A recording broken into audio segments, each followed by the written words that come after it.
congolais, mbote na bino nyonso balandi ya émission Valeurs RDCienne. Merci na yonde kodosta pona occasion oyo opesinga lisusu pona solola moke na bandeko na biso na kati ya mboka, surtout à l'occasion ya semaine oyo ezali semaine ya anniversaire ya lipanda na biso tokokisi 61 ans. Et mais eza kaka 61 ans ya lipanda na biso te oyo eza oyo toko commémorer anniversaire nango semaine oyo wana eza le 30 juin. Le 2 juillet ezali pe anniversaire ya papa Patrice Lumumba soki azalaka toujours na bomoi alingaka kokisa 96 ans. Naza koinsister sur anniversaire na ye parce que bino nyonso boyebi ke mokolo ya lipanda na biso papa Lumumba ajouaka un rôle important. Et mais 2 juillet wana eza date moko symbolique. Naza koinsister likolo nango pamba te na ningi na lakisa bino bandeko na biso ke mboka na biso Congo eza mboka moko lokola bamboka mosusu te. Bino nyonso boyebi ba richesse oyo toza nango ebele oyo eza kopesa mokili mobimba vertige. Mboka na biso République démocratique du Congo, peuple congolais toza n'importe quel peuple te, malgré que tozo nyokwama mingi lelo boyeba ke rien que par rapport à la richesse au tozanango au binoso boyebi eza bénédiction nzamba pambola biso pe dato ya 2 juillet wana eza pe anniversaire triste et tragique ya maman liwa ya maman Kimpavita binombo yebi na akufaki na 1702 pardon ba bomaka ye koboma azalaki mama oyo azalaki kobunda pona bomengo ya bakoko na biso pe kaka na région na biso oyo ya République démocratique du Congo mais ti kuna côté Angola etc. Nazali insister pour la date wana le 2 juillet pour na kolakisa bino botala kaka symboliquement ndenge mama wana akufaka babomaka ye koboma le 2 juillet il y a 1702 mais papa Lumumba ye kobotama pe kaka le 2 juillet ango mais wana siko na 1925 mama wana azaki kobunda pona bomengo ya biso ba congolais na bandeko na biso mususu kuna peut-être en Angola mais Lumumba paye kobunda un peu pour les mêmes principes, c'est-à-dire que to ba respecter mokili ba respecter souveraineté na biso ba respecter bomengo na biso ba congolais ndeye ba occupé kobomaye na 1961 mais papa Lumumba abotama le 2 juillet 1925 anniversaire oyo baza koloba to commémorer lelo oyo batu mingi bazo ko réduire ango na nzembo moko ya indépendance tchatcha biso lelo so totali to miki ko analyser to miki ko tala un peu et sika nini to komi bandeko na ngai 61e anniversaire ya l'indépendance ya République démocratique du Congo eza ko pesa biso plus somme que autre chose bino moko botala autour na bino botala lipanda oyo balobaki ke bapesi biso ezali ko équivaloir na nini ezali ko représenter nini lelo soki totali surtout na période to komi na 2021 awa na moi échange na rozana na bino lelo na banza année oyo eza surtout marqué par le vrai visage ya Félix Tshisekedi dato biso tokokai kozala nango peut-être que ekokai kozala mokolo ya esengo mais tozana pasi makasi et surtout soki tobandi kotala ce que représente réellement mutoyo azana mutu ya mboka entre guillemets lelo ya mboka na biso lelo na République démocratique du Congo. Par rapport à ça, nazali ko renvoyer bino loka toza mokola yenga na renvoyer bino ba chrétiens en particulier na Luc 11:24 et sika baloba bazaro loba soki o bengani un démon ou un esprit impur, un esprit méchant et que vous ne faites pas assez attention, cet esprit revient avec 7 autres et votre condition est pire que la précédente. Nazu élément na pona nini pona kolakisa bino que eloko tozaki ko bunda potozwa na 1960 lipanda tozaki ko bunda to bakoko na biso ba yaya na biso ba papa na biso ba bunda ka potozwa ba esprit wana mabe o to linga to bengana o eza ko ya ko coloniser biso ko nyoko la biso to sali attention te ti lelo to komi na 2021 on est encore en train de se poser des questions sur ce qu'est en train de devenir la République démocratique du Congo. Non, notre pays n'est pas indépendant aujourd'hui puisque ce total social bilan il y a biso en 2021 et ça on est passé de la colonisation belge à la colonisation rwandaise. Bandekonangai botala kaka bino moko oyo somo. Bandekonangai l'année dernière, c'est le président national de la Pareco M. Laurent Gbagbo qui était devant vous à cette date, en tout cas à cette période. Après ça bino message moko na kosenga ndeko dosta Alex la binongo après échange na biso oyo. Tosengeli tomituna, effectivement, 61 ans après, où en sommes-nous? Qu'est-ce qu'on a fait de notre indépendance? Ce qui totali Congo RDC, est-ce que tozo que c'est moto somme? Indépendance en gros, tolongwe na colonisation belge pour na kozala colonisé par ba Rwandais, peuple congolais tozongi sima. Tokoti na bowumbu ya Rwanda na Uganda. Bosomi pe lipanda na biso ba confisqué yango. Mais pour nani parce que tozana ba leader mususu na kala na utai ko ebisa bino. Hein? Ba tozaki na ba mama kimpa vito bazaki ko bunda. O babuma qui est le 2 juillet 1706. Tozalaki na papa Lumumba. Oya botami le 2 juillet 1925. Akufi na 61. Na 1961. Mais tozalaki pe na papa Kimbangu. Oya prophétisaki que tokosikola mboka wana. Donc bandeko tozali na elikia c'est vrai, mais peuple congolais tozali pe na eloko ya kosala. Faut to analyser total situation tozana ngo. Toko constater que classe politique na biso mingi baza ko sabiso. Babuzo bo ezo sala na mboka na biso, ba pasi, ba viol, maladie, courant ezate, démocratie ezate, justice ezate. Parce que classe politique na biso ole tozana ba leader ndenge ba omsu baza ko bunda pona mboka na biso ezala libéré, tozana liberté na biso to souveraineté na biso bango baza ko se laisser corrompre. Ole ya ko benga na ba Rwandais ba komi ko légaliser pillage, ko entretenir impunité. Botala kaka ndenge papa Honoré Ngwanda yebisa biso. Félix Tshino baza na mission misato. Ko blanchir ba occupants, ko endormir ba Congolais, ko légaliser occupation na balkanisation. Ya solo bandeko nanga botala ka ndenge toza ko vivre. Bato bazalaki ko boma biso, bazo bundisa biso ye wana komi coller serré na bango. Bazali ko exporter kinta na biso, coltan, or etc. Biloko bazali na bango, bazana ngo même pas na mabele na bango, ba komi ba premier exportateur à travers le monde. Wapi kimia, wapi bosomi, balakaki bino na ba élection na bango lokuta. Wapi kimia, wapi bosomi, balakaka bino na sima ya bakor na bango au Saint-Sylvestre, au Saint-City, etc. Ba opération boni ba saeli bino, hein, pour na soi-disant ko remettre armée na biso sur pied, etc. Ma belle na biso za ko kende. Kaembe kei ki vo essayer kei pratiquement. Ba côté biso na Katanga. Donc ba komi ko yebisa biso que ba islamiste ba côté biso pe na Kivu, mboka batu ba bengi bango bazo benga mboko bango bazo benga po baya kosunga biso kaka ba mboka bazali ko agresser biso Rwanda, Uganda. Bazo so batu o bazo boma biso depuis des années po bazo la biso solution bomona wapi. Uganda bazaki condamné nanu kutu ba futite bango na bazo zonga o biso na bango tozana ba partenariat soki nini. Rwanda bango wana bazako kima rapport mapping nanu kutu ba sambité.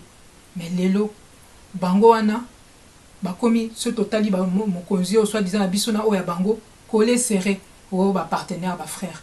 Il ko nini bozo comprendre kakate bandeko na ngai Tshilombo azoloba akozongisa kimia mais alongoli dans ba Rwandais na kati armée na biso te bazolo belamino makambo état de siège boko sala ndenge nini soki banguna bazaka na kati armée pe kaka na état de siège on a bazotika pe ba Ougandais l'autre pays agresseur ba côté la biso bandeko na nga tozo sila bazo silisa biso tous les jours tozo lo kotabibe na biso pendant que yé Tshilombo azodonda na binemi na biso. L'État congolais est devenu la première source de sécurité pour le peuple congolais. Tshilombo lobi alingia sala mandat ya mibale maintenant ya votaye peuple congolais te mandat na ya kenda kozwa yango kuna na Kigali bien na Kingakati na dilo ya salaka na ba Rwandais tango azoloba ke ya linga asala mandat ya mibale azana tina na bino te peuple congolais souci na yezali a convaincre Kagame na bapa ya misusu yango afungoli mboka na biso lokola boulevard po ba Rwandais ba ya kape ba sala o bango balingi na kati ya institution bazali na kati ya armée bazali moyen pe akanga ambassade na bango te moyen pe a longola pe compagnie aérienne na bango Rwandais ezate po ba sopa continuer ko sopa na malamu na kati ya mboka na biso to okipe lisusu ba entrepreneur Rwandais bazoya ba ko sala soki nini pa na biso ba ko sala o bango balingi. Est-ce que Congo a vraiment besoin na Rwanda pour mboka na o eza ko agresser biso depuis plus de deux décennies pour biso to ko sala quelque chose au niveau économique? Félix Tshisekedi azawana po ayaki ko sunga bango. La seule chose que Tshilombo a à offrir, la seule paix qu'il a à offrir aux Congolais, c'est ce qu'on appelle la paix des cimetières. Tozo ka ke bat bazo kufa kuna na présidence au Covid. Mais pour nani ba confiner na présidence mobilimate, ba tcha bango en quarantaine, pour la ko nyokola ka peuple kuna. Kuna Covid ango ba lobakeza contagieux, et pour na bato bango babomaka hein balobi ke eza eloko mosusu te eza covid bandeko bososola makambo eza clarté pona nini azokoka koloba te combien azo gagné hein toyebi ka tanga mingi te mais ayebi ko compter tina 2 millions te mbongo azozwa ezolekela ye tellement azokoka même pas koloba ko assumer combien azozwa au dépend ya peuple congolais na kesi ya l'état na biso mutu boponi te azosala pe musala ndenge esengeli te congolais tomiyoka mawa tosilisa buzoba oyo nyonso. La RDC est un pays occupé, mboka eza na maboka bapaya. Et il est encore plus, mboka eza encore plus na maboka bapaya depuis que Félix Tshisekedi aza soi-disant au pouvoir. Aza na tina peuple congolais te. Azo pesa ba député ba jeep alors que mboka eza ata na ba ambulance te. Banzela ngo pe ba jeep ngo eba bando tambola, tozo eba kutu te puisque banzela malonga pe ezala ranango te. Félix Tshisekedi aza kaka na ba incohérence. Ye wana na feti pendant que batu misusu baza na kati même na kati ya libota na ye baza na ba matanga. Avec Félix Tshisekedi, c'est toujours ça, ba incohérence. Peuple congolais, tokoki ko fandaka, to salaka kaka ba inventaire ya buzoba ya ba politicien na bisoté. Chaque année et depuis des années, c'est toujours et encore la même chose. Et la situation est à empirer. Ceux qui to continuer kota la bango na miso, alors tokoko ma biso nyonso responsable, pe complice, bande konanga to lamuka. To tika kozala kaka bato oyo bazo commenter. To comment enfin ba acteur il y a changement réel ya mboka na biso ba acteur il y a libération ya mboka na biso ba acteur il y a ba o ba ko sala que mboka na bato ba se rappeler que oui ba congolais baza mboka neza ya bango. Félix Tshisekedi est dangereux bande konangai. L'année dernière président ya pari quoi senga kibino bozo meko ya ko sila na bato wana bozo mokano ya ko bima na humiliation na opprobre oyo tozali na yango congolais to telema. Honoré Ngwanda beleli ti ye wana ke na sama bele. Bolingi Nzambe atindela biso ba leader boni avant bo comprendre que ngonga ebeti po yo peuple congolais osuki sa problème oyo tozali na yango. Wapi Congo ya Lumumba. Wapi Congo ya Kimbangu.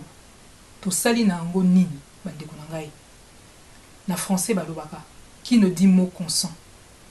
Ngana bakiseli bino lelo qui n'agit pas se rend complice. Bandeko na ngai tozala complice ya bayini na biso te po tozali ceux qui sont continuer ko sala lelo côté to bima lokola ba complice bota la classe politique wana hein 61 ans d'indépendance soi-disant Honoré Ngwanda senga ki ba bima na ba institution bango ba boy bazali au service ya Rwanda ya Uganda so botali UNC PPRD Union Sacrée Ensemble etc. bogoye ba bomo na connexion na bango ezakaka en dehors de RDC. Pouvoir na bango ezouta en dehors ya mboka na biso. Pe boye ba ke na minute oyo Kabila asombi lisusu misusu ba soi-disant opposant. Na mikoloko ya bokoyoka bako banda su ko wanga na rapprochement na bango na Kabila. Lelo lobby boko zo confirmation na yango. Lisolo na bango kaka ba élection. Oyo boza na contrôle nango kutute mais bango bako bando beta bino kaka masolo o tokende ba élection. Kaka ndenge Félix azalaki ko sala awanga naka hein bokutani na bango na Ibiza na Venise Monaco etc. Tango Honoré Ngwanda zaki kolo bango mais lelo to suki wapi bo pesi Honoré Ngwanda raison boy mais boy baraka lelo ba opposant mususu pe ba commis déjà connecté kuna na kati na kingakati Honoré Ngwanda senga bino tokota na désobéissance civique pe tokota na nini to banda ko bonga mpo na soulèvement etc.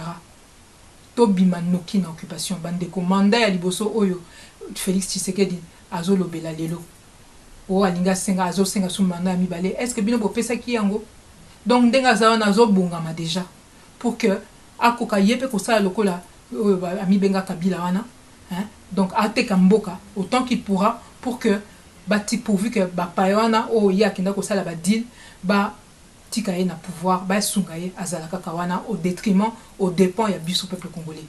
Mutu nyonso azolobela bino masolo ba élection pour na 2023 bande ko nangai boye batazo sunga ba paya. Pona ngonga oyo moko na bango te azo contrôler oyo ko salema na mboka na biso pe nini au niveau ba élection moko na bango te akoki ko garantir bino lelo que Congo ekozala kaka Congo mobimba na 2023 nam to récupérer Kivu malamu te Kaimba Ikei nam to récupérer Kaimba te bakoteli biso na Katanga na Ituri bandeko misusu bafandeli biso sui na Kasai pe bana ya Kasai bango nde bazali kokima pasi o ezali kuna.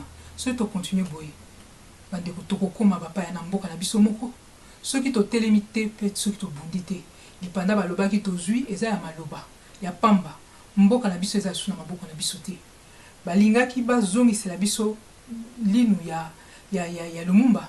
Lumumba souci na ye ezali avant tout que Congo etika na maboko ya bakongolais. Congo ezala souverain, Congo ezala indépendant.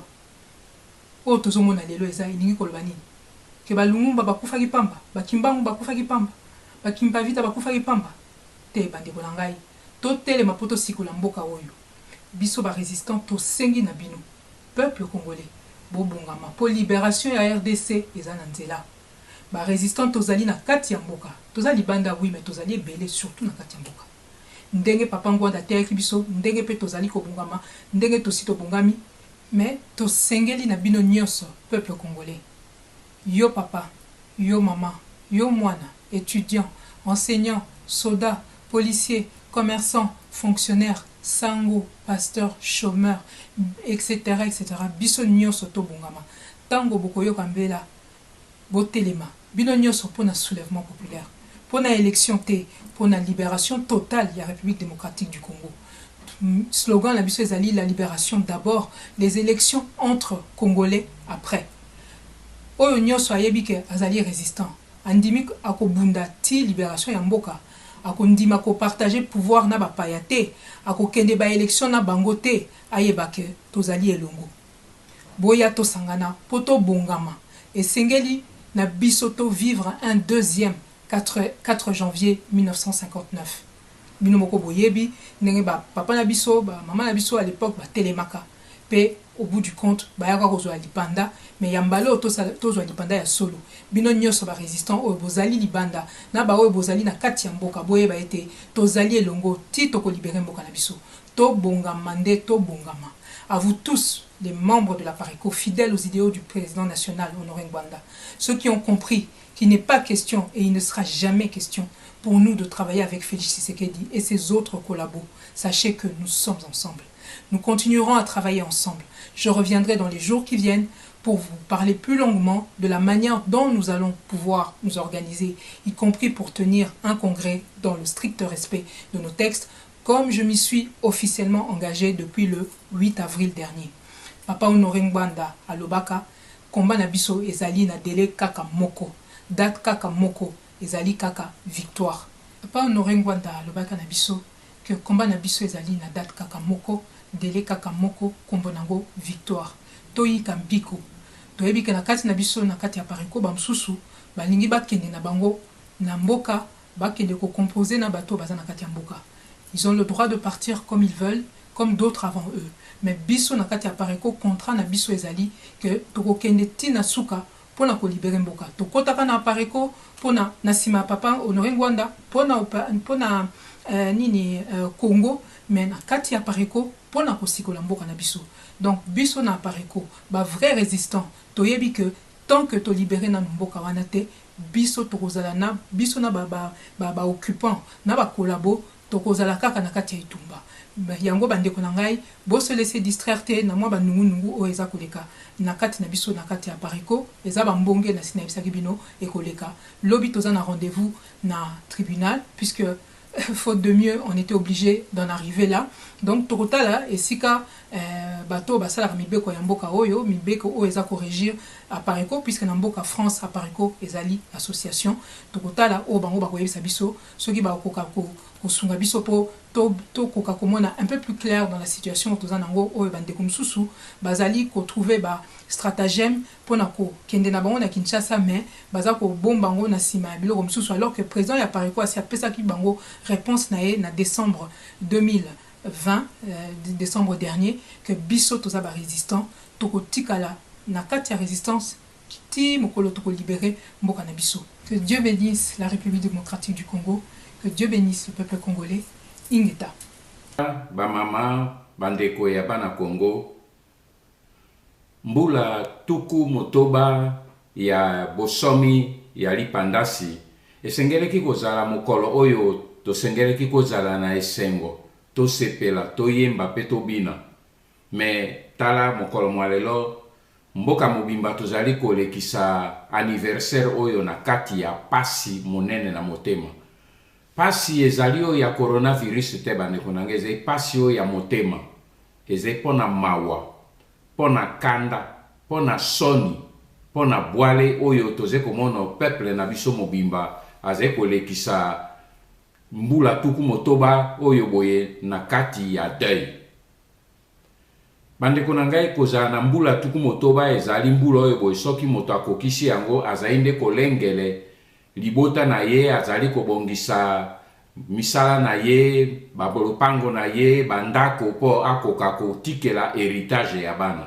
Me tata oyo ya biso Congo, mbula tuku motoba lelo oyo boye azali nde na kati ya prison ya Makala, na maboko ya bapaya, ateke lopango, ateke ndako, ateke biloko bya ye biso, bana batikali etike. Bandeko na ngai, eleki mibu Congolais azalaki na kati ya Afrique, peuple ya litundu, peuple ya lipombo, ya fierté. Me lelo yo boye bamboka nyonso ya Afrika bakomi koseke biso, bakomi kotala biso lokola bato bazali pamba.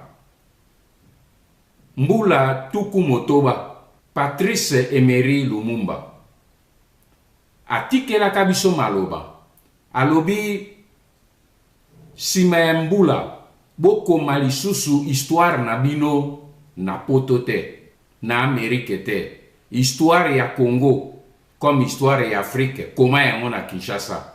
Me bandeko na ngai, lelo yo boye mbula tuku motoba, constitution oyo ya bino feuille de chou oyo bozali na yango pa professeur ya université, ba docteur ya droit congolais, bakei po bakomela bino constitution wana na Belgique, na Liège.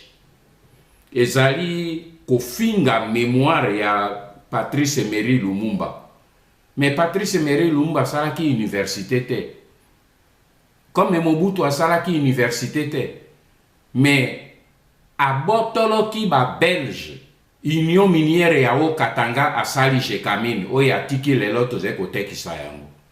Abotoli ba Belge portefeuille na biso na kati ya compagnie maritime belge CMB, asali CMZ, compagnie maritime zaïroise.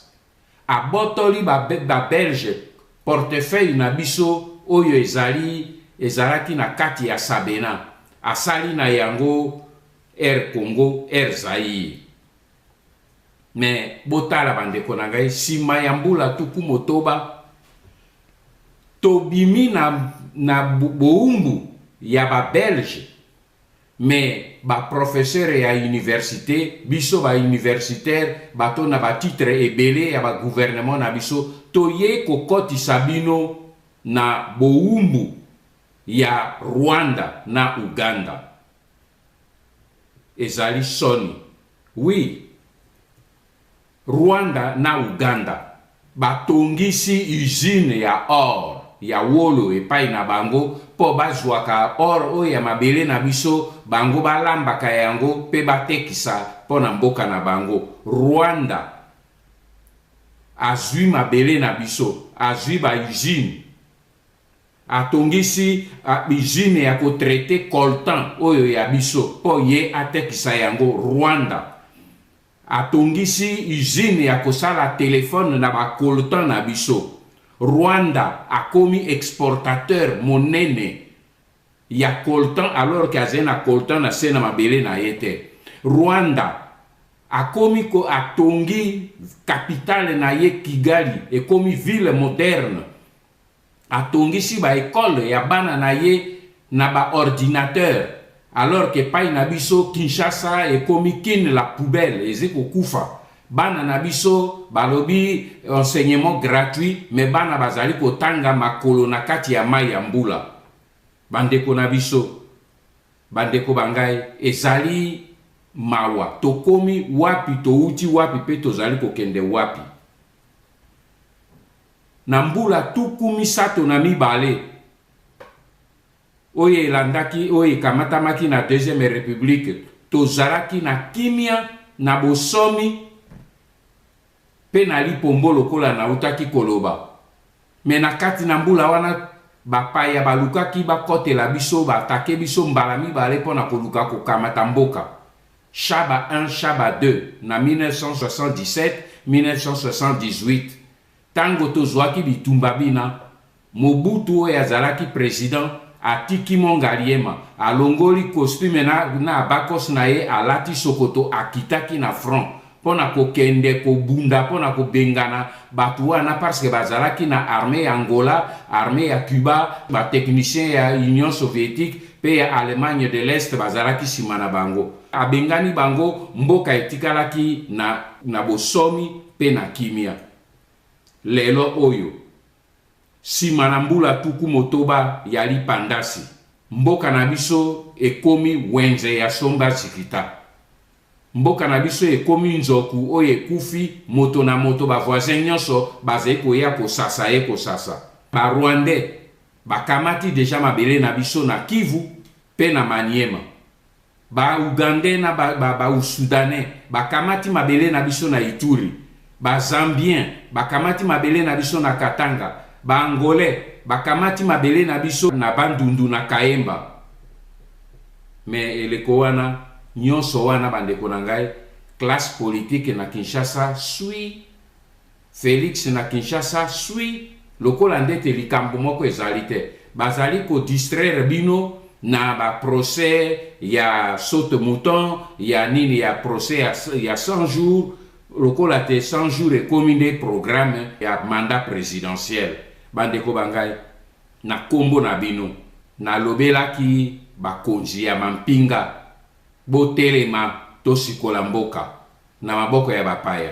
Na beleli bandeko na biso ya classe politique na bibo bima na kati ya ba institution oyo ya bapaya, pote toko ekwe ya pe toko kakobimisa mboka na kati ya libulu. Na yebisi na bandeko babino bango banso to sangana to soutenir peuple pote toko kakotele misaye likolo.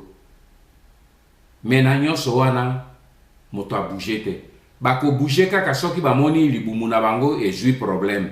Awa moni mikolo yo boye problème eye na côté ya parlement, bango nyonso bazeko kitisa bana na nzela bwaka mabanga beta ba parlementaire. Mais ezalaki simple pona nini boze na kati ya parlement. Na sengi bango na kombo na bino ba bima na kati ya parlement. Pona nini balingi ko bima na kati ya parlementaire pona mabumu na bango.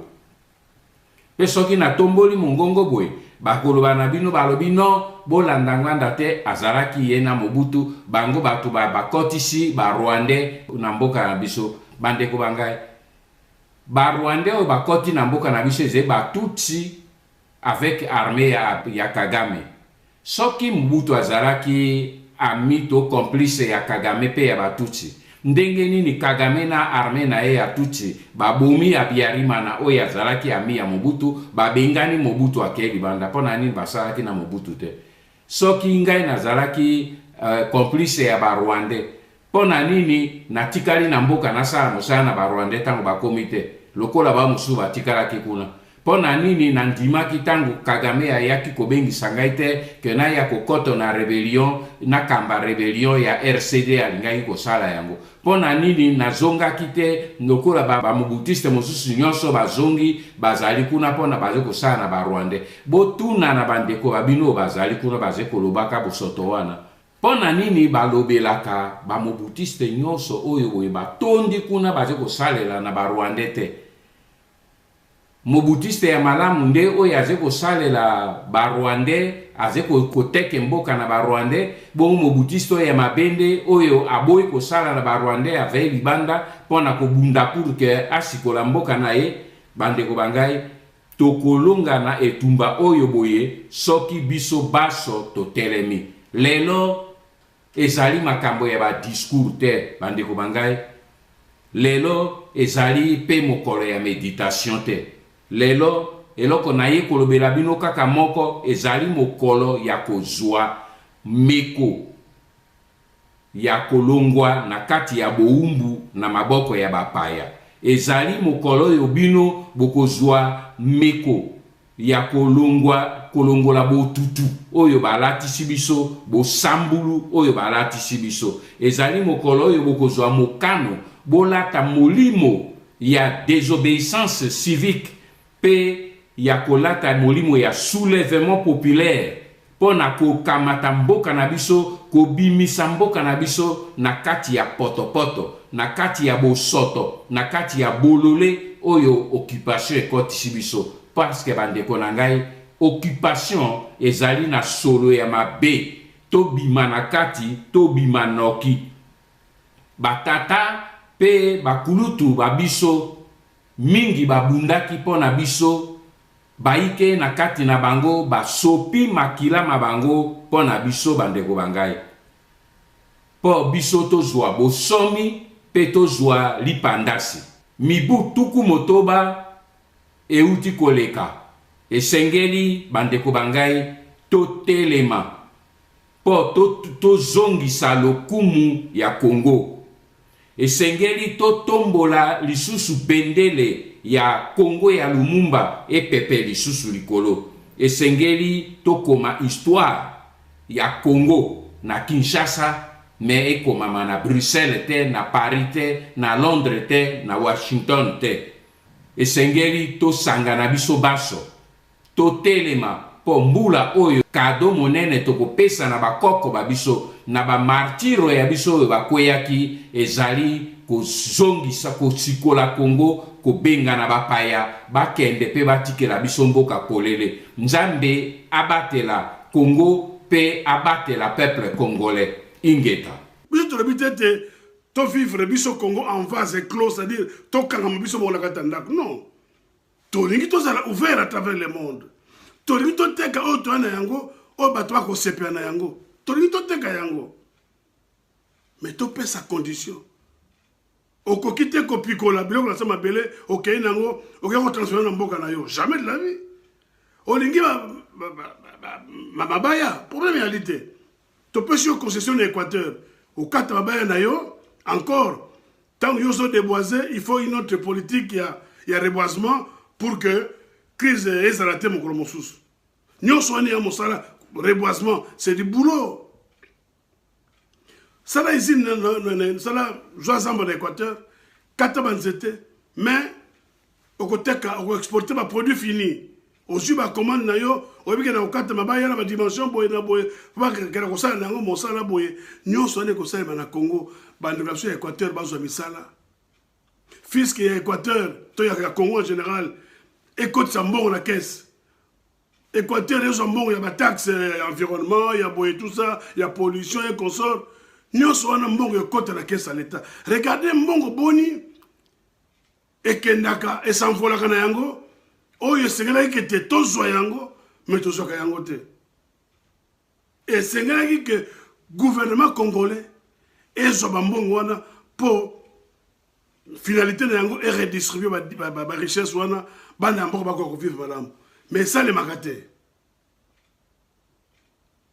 et pourtant nous avons des capacités pour nous imposer parce que la main qui donne c'est la main qui commande yo lingi richesse na ngai je suis d'accord que exploiter yango voici la condition olingi yango on fait un contrat olingi yango te là est la porte monsieur vous repartez c'est tout mais bato baza na pouvoir baza na capacité wana te pe bali na volonté wana te et pourquoi devons-nous continuer à regarder bato motine wana na pouvoir je pose la question bana Congo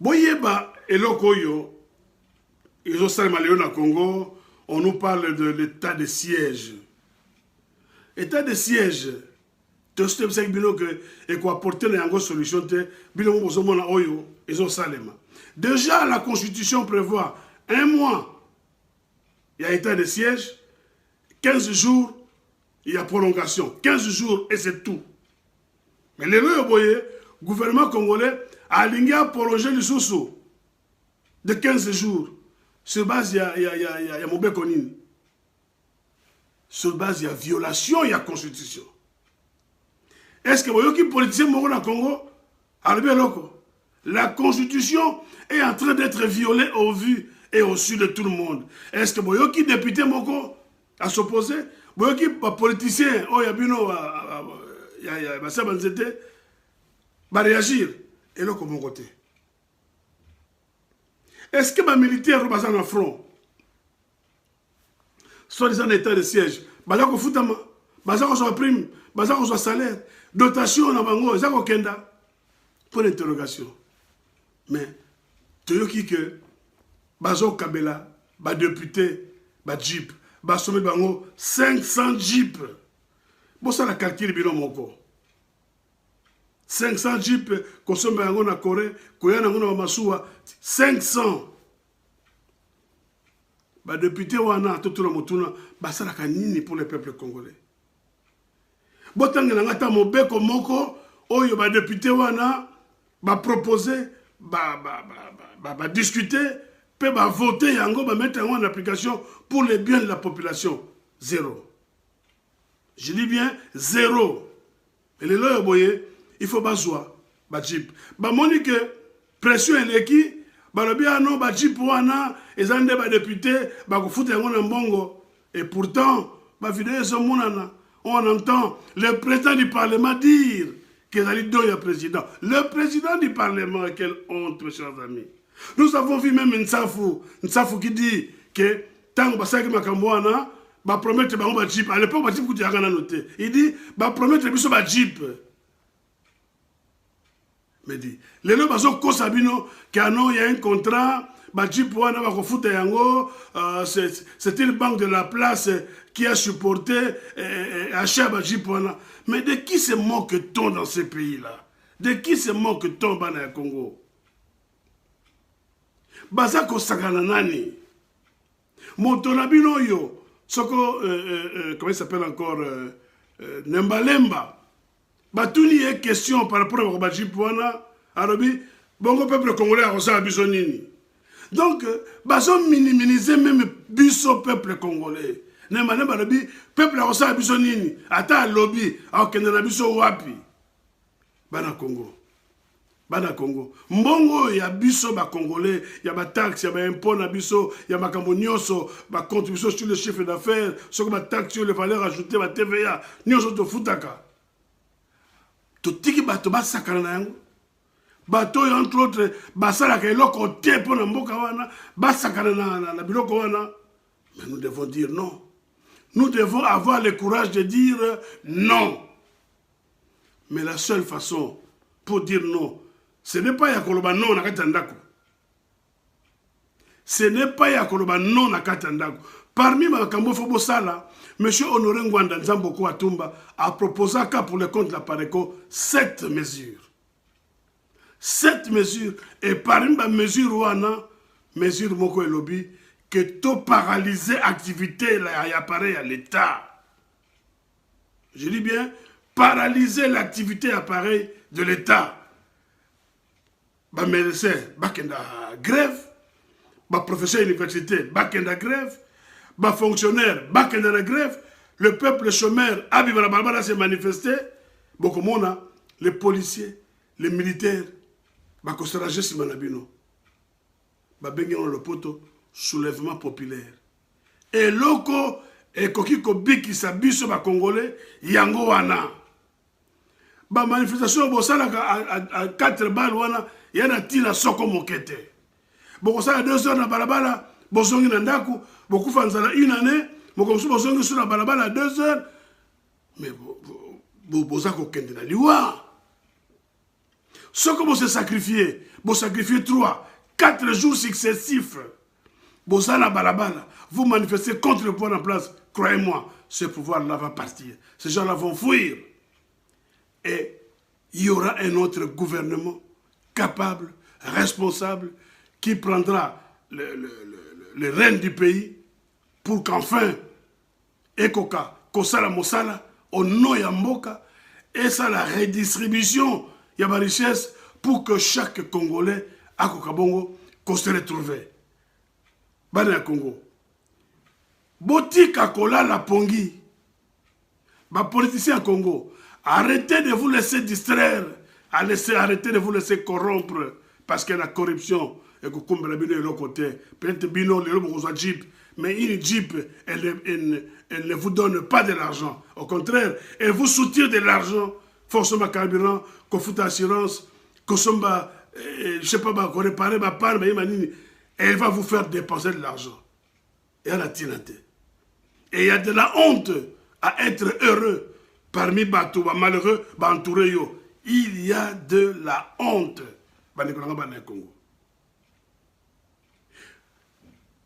Général de Gaulle, à l'Obaka, face à la situation à Bouye, à l'Obi, soyons durs et fermes, car à la fin des choses, il y a la plus grande gloire du monde qui nous attend, celle des hommes qui n'ont pas cédé. Bane à Congo, bande comme résistants, bande comme combattants, politiciens, consorts, tout élément, tout le monde de la Congo, dès que tu toujours Congo, c'est la seule chose où tu as en commun. Voiture, il y a Yomoko. Ndako, il y a Yomoko. Bilamba, il y a Yomoko. Basapato, il y a Yomoko. Mais le Congo, c'est le seul et unique bien commun. Oyo, Tozali Nango, Biso Banso. Eh bien, il faut tout bunda. Pour te conserver bien commun wana. Il faut tout bunda. Pour que bien commun wana, ezala, etikala, en bon état, pour servir biso lelo, servir na biso lobby, servir ba kokolo na biso lobby okuna, servir ba kokolo na biso pour demain, après-demain et pour l'éternité. Parce que biso mboka wana, batikela ka biso yango, eh ben nous avons le devoir biso pe totikela yango bana na biso. Il y a une tentative énorme boyebi yango ya ko balkaniser mboka wana. Pour l'intérêt à Nani, pour l'intérêt à Bapaya. Est-ce que nous devons laisser faire? Est-ce qu'il faut tout mitika? Il faut tout tika mboka wana, ba balkaniser yango. Ba panzer yango comme biteni. C'est ce que nous voulons. Je crois que non. Et donc, levons-nous, battons-nous, te prendre conscience, te comprendre que nous allons pas biso yangote. Je serais content d'apprendre même que Badjipo et Utukoya, soit disant pour Kabola, on va député. Député Bazu yangote. Bati a même en vente publique, peuple tellement, Badjipo wana était en vente publique, Mbongo wana, oh basomele Badjipo wana, ils ont la caisse à l'État et que chaque député, par rapport à son salaire, se débrouille pour se procurer un véhicule. Il y a Motindo naye, il y a Marc naye, il y a Choua naye. Ça, on s'en fout. Mais Badjipo wana, faites un effort pour que ils ont la bisika et Outeke, c'est-à-dire, Bateka yango, je veux dire, ils ont la peut-être c'est difficile, mais Bateka yango en tout cas, butin, il y a Chawana, ils ont comme en caisse, na caisse à l'État, pour être lobby et servir Makamboyo et Beluto na Tamboka. Et là, comment on peut en soupir? Gouvernement ya Chilombo. Na ya ex-président Nabino wana qui gravite toujours autour du pouvoir, il faut qu'on tire yango li banda.